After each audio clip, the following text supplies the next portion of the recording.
My name is Virginia Crittenden. I'm 63 years old. I've lived in Tacoma for about 40 of those years, and this is my backyard, which is V's Boutique. My name is Jan Lassen. I am 58 years old, and I've lived in Tacoma. I was born in Tacoma and have lived in Tacoma for 55 years. I am currently homeless and staying at Nativity House.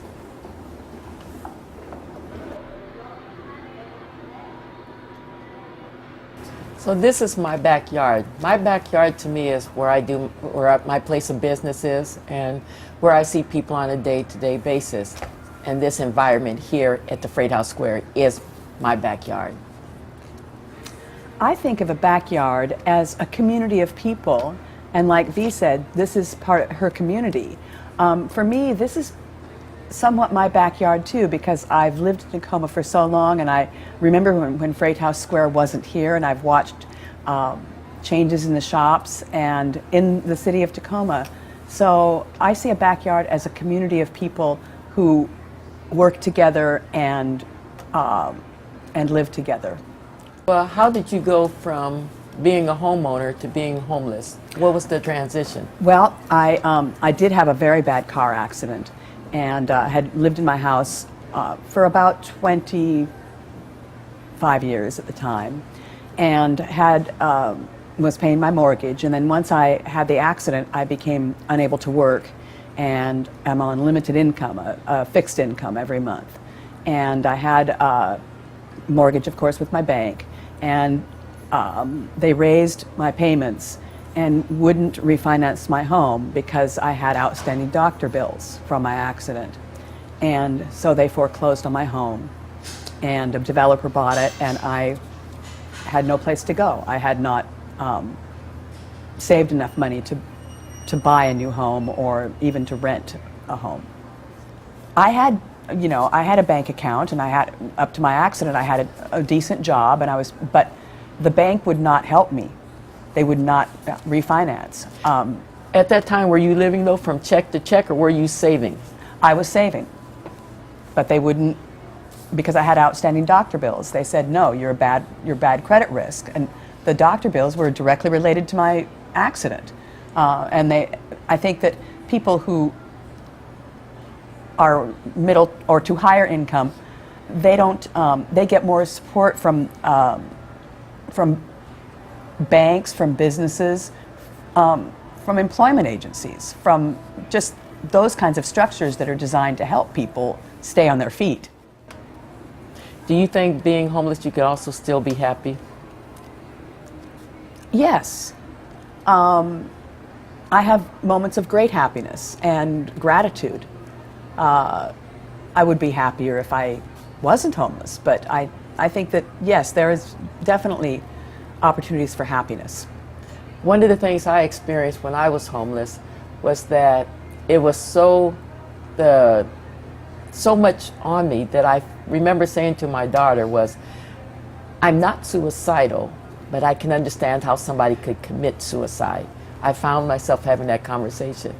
And to this day, my daughter always reminds me that I made that statement. But through the years, I've always had to tell her that I'm not suicidal, but I can understand how a person can get so low in their thoughts and despair that you want to go there.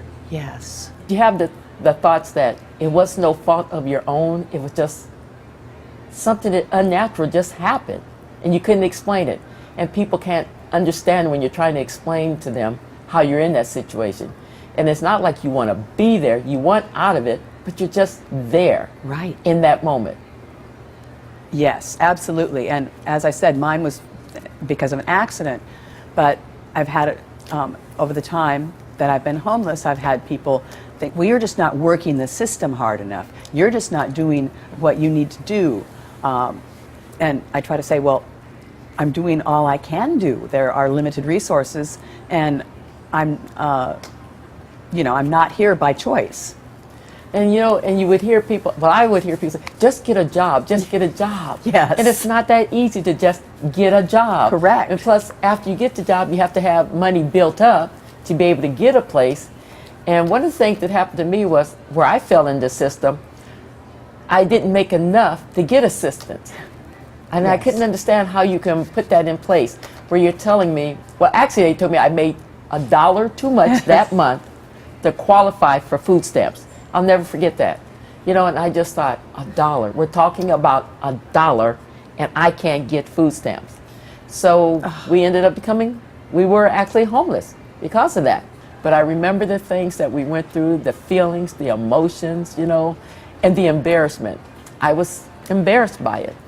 You know, I didn't really want nobody to know that we were homeless. Right. But how do you not let people know? Exactly. Because they see you. Mm-hmm. You know? And that was one of the worst times of my life. Who do you think should be addressing the homeless problem, as far as government or religious organizations, or do you think they should? I think everybody should. I think everybody should participate in it. Because I've even thought about taking somebody off the street into my home. If everybody was to give a little toward it, even if it's not finances, give your input. You know, rather than complain about seeing people out on the street or complaining about what the neighborhood looks like, come up with a solution. You know, don't always complain and not have an answer for it. And I think more input. You know, more people need to address it rather than to look past it or ignore it or pretend that it doesn't really exist, like not in my backyard. Right. It needs to be addressed. This is your backyard. And at any time, anybody can go homeless. Anybody can be without a place to stay. And there's nothing worse than being in the middle of the winter, because when I first started off being homeless, it was the middle of the winter. And the house that I was staying in had no utilities, no electricity, no running water. And it was in the middle of the winter. So it was really a hard adjustment. And I think people need to face it and talk about it. Don't be afraid of it. And also, this reluctance to build more shelters. And again, that's a not in my backyard sort of thing, that, we don't want those kind of people living next door to us. Well, they aren't bad people. They aren't, you know, I think that the stigma attached to homelessness is one of the biggest barriers to people getting assistance. And I think, too, people also look at it like, I'm number one, you're number two. Yes. We put numbers on things. I'm greater than you because I have. Yes. And it shouldn't be that way. We are all equal. Yes. Rich people and then homeless people. And the rich people giving a little bit of money to charity, you know, a little bit of money to homeless programs, and saying, oh, aren't I wonderful? Virtue signaling. And thinking they've done something great when they could do so much more. But they pat themselves in the back without even really realizing what the problem is. They don't even really look at it. Yeah, I'm going to do just enough to make me feel good. Yes. I think that when you think of equality among people, being that I'm black, equality versus going out to places and being treated differently because of your race. Now you add equality, being that you have versus the person who does not. There is a difference. You notice it because you get treated differently. Yeah. And then people will use that against you. It's not so that they can help you. It's sort of like you said, the pat on the back. And so we look at each other. We want to say that we're not prejudiced, but yet we are. You know? And so it's the same in the sense of, I might say that I'm okay with people being homeless or being around, but do I really mean that? Am I willing to touch you? Am I willing to take your hand, give you a hug? Am I willing to have a conversation with you? Go have that a cup shows of coffee. the difference. Right. Yeah, that's equality. I think that one of the laws should be legislators themselves or governments shouldn't be allowed to overspend to the point where they have to cut assistance to people, because that's what happened to me in 2009.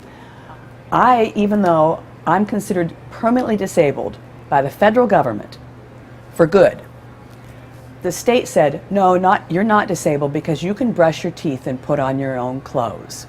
And they took all my assistance away. I get no assistance from the state. And it's because in Olympia, and other governments, I'm sure it happens in many, many states, had overspent the budget, but they didn't go hungry.